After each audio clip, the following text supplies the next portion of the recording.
Hello everyone, আজকে একটা নতুন লং ভিডিওতে তোমাদের সবাইকে ওয়েলকাম। তো দিনটা ছিল 25শে ডিসেম্বর, বড়দিন। তো আমরা বেরিয়ে পড়লাম সকাল 6টাতেই স্টেশনের দিকে। আর আমরা যাচ্ছি মল্ল রাজধানী বিষ্ণুপুরে।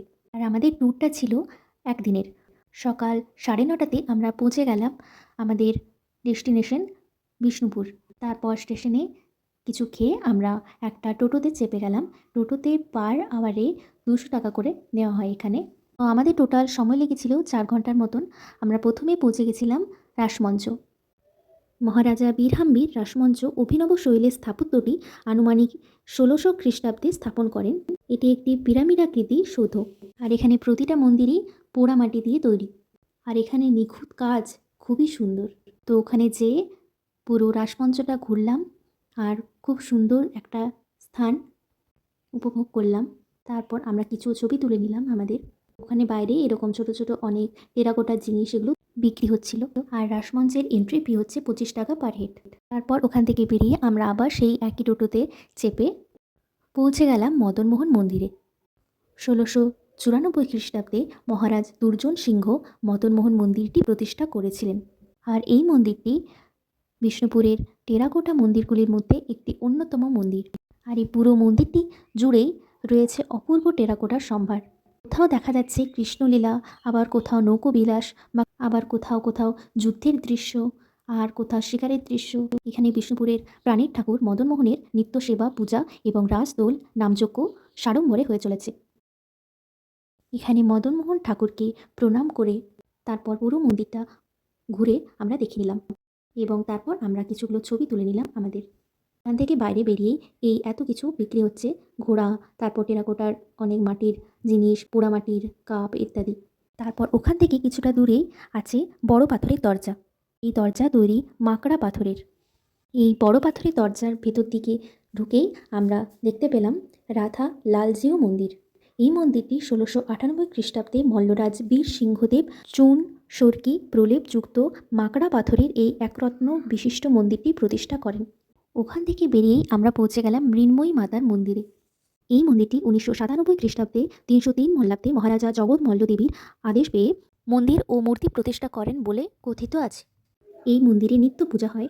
শারদীয়া দুর্গোৎসবের সময়ে 15 দিন যাবৎ বিশেষ পূজা হয়। পর আমরা পৌঁছে গেলাম রাধাশ্যাম মন্দিরে। মল্লরাজ চৈতন্য সিংহ 1758 খ্রিস্টাব্দে এই মন্দিরটি প্রতিষ্ঠা করেন। এখানে কৃষ্ণমূর্তি অন্য মূর্তির তুলনায় বৃহদাকার। এই বিগ্রহের সাথে বিষ্ণুপুরের অন্যান্য মন্দির থেকে আনা বেশ কয়েকটি মূর্তির নিত্য ভোগ, পূজা আরতি করা হয় এখানেই। এই মন্দিরটিও অনেকটা স্থান জুড়ে রয়েছে। মন্দির চত্বরেই রয়েছে তুলসী মঞ্চ। মৃন্ময়ী মন্দিরের পূর্ব দিকেই রয়েছে এই মন্দিরটি। রাধাশ্যাম মন্দিরের পরে আমরা চলে গেলাম জোড়বাংলা মন্দির। 1655 খ্রিস্টাব্দে মল্লরাজ রঘুনাথ সিংহ বিখ্যাত এই টেরাকোটা মন্দিরটি প্রতিষ্ঠা করেন। অপূর্ব এই মন্দিরটিতে দুটি বাংলা চালের ওপর একটি শিখর রয়েছে, তাই এর নাম জোড়বাংলা মন্দির এবং প্রকৃত নাম হচ্ছে কৃষ্ণরায় মন্দির। মন্দির গাত্রে পোড়ামাটির কাজগুলিতে যেমন রামায়ণ, মহাভারত, কৃষ্ণলীলা রয়েছে, তেমনি যুদ্ধ শিকার দৃশ্যও রয়েছে। এরপর আমরা দেখতে পেলাম ঘুমঘর।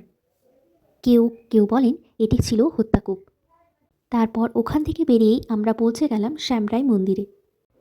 টেরাকোটার কারুকার্যে অপূর্ব সুশোভিত বিষ্ণুপুরের এই মন্দিরটি 1643 খ্রিস্টাব্দে মল্লরাজ রঘুনাথ সিংহ প্রতিষ্ঠা করেন। এই মন্দিরের 5টি বিশিষ্ট শিখর থাকায় একে পাঁচচূড়াও বলা হয়ে থাকে। এই মন্দিরের গাত্রে অপূর্ব টেরাকোটার সৌন্দর্য ফুটে উঠেছে। রামায়ণ, মহাভারতের এবং কৃষ্ণলীলার বিভিন্ন দৃশ্যে ফুটে উঠেছে। গুমগড়ের সামনেই পশ্চিম দিকে এই মন্দিরটি দেখতে পাওয়া যায়। এরপর ওখান থেকে বেরিয়েই আমরা পৌঁছে গেছিলাম বিষ্ণুপুরের লাল বাঁধ। বিষ্ণুপুরের যে 7টি বাঁধ রয়েছে তার মধ্যে লাল বাঁধ হচ্ছে অন্যতম। কথিত আছে দ্বিতীয় রঘুনাথ সিংহদেবের স্ত্রীর পরামর্শে সৈন্য দ্বারা শিশুপুত্র সহ লালবাইকে ডুবিয়ে মারা হয়েছিল এই লাল বাঁধে। এখানে কিছু কেনাকাটা করেই আমরা আবার চেপে গেলাম টোটোতে আমাদের। আচার্য জগদীশচন্দ্র মিউজিয়ামটি সেদিন বৃহস্পতিবার বলে বন্ধ থাকায় আমরা পৌঁছে গেলাম কালাচাঁদ মন্দিরে। 1656 খ্রিস্টাব্দে মহারাজা রঘুনাথ সিংহ এই মন্দিরটি প্রতিষ্ঠা করেন। এটি মাকড়া পাথরের বাংলা চালার ছাদে একরত্ন বিশিষ্ট মন্দির। মন্দিরের গায়ে পাথর খোদাই করা বিভিন্ন মূর্তি রয়েছে।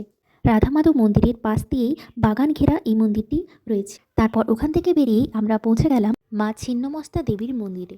এই মন্দিরটি 1973 খ্রিস্টাব্দের শ্রাবণ মাসে প্রতিষ্ঠা করেন দেবীর আশীর্বাদ ধন্য মেদিনীপুরের বিখ্যাত ব্যবসায়ী কৃষ্ণচন্দ্র গুই মহাশয়।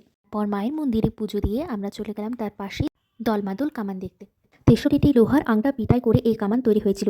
দৈর্ঘ্য 12.5 ফুট এবং মুখের ব্যাস প্রায় 1 ফুট। তারপর দুপুর 1:30টার সময় আমাদের পুরো বিষ্ণুপুর ট্যুর কমপ্লিট হয়ে যায়। এখন আমরা হোটেলে এসে খাওয়া দাওয়া করে তারপর একটু বিষ্ণুপুর মেলাতে গেলাম। বিষ্ণুপুর মেলায় ঘুরে কিছু টুকটাক কেনাকাটা করে তারপর আমরা বিষ্ণুপুর স্টেশনে গেলাম। তারপর 4টের এক্সপ্রেস ট্রেনের টিকিট কেটে আমরা কিছুক্ষণ ওয়েট করে তারপর ট্রেনে চেপে বাড়ি ফিরলাম। বাড়ি ফিরতে ফিরতে সন্ধ্যে 7টা বেজে গেছিলো। এটা হচ্ছে আমরা বিষ্ণুপুর স্টেশনে কিছুক্ষণ ওয়েট করছিলাম। তো সেদিনটা ছিল বড়দিন। আমাদের বড়দিনটা খুবই আনন্দে কেটেছে আমার মা বাবার সাথে। তো বিষ্ণুপুর থেকে এই টেরাকোটা জিনিসগুলো কিনেছি। তো ভিডিওটা এখানে শেষ করছি, টাটা।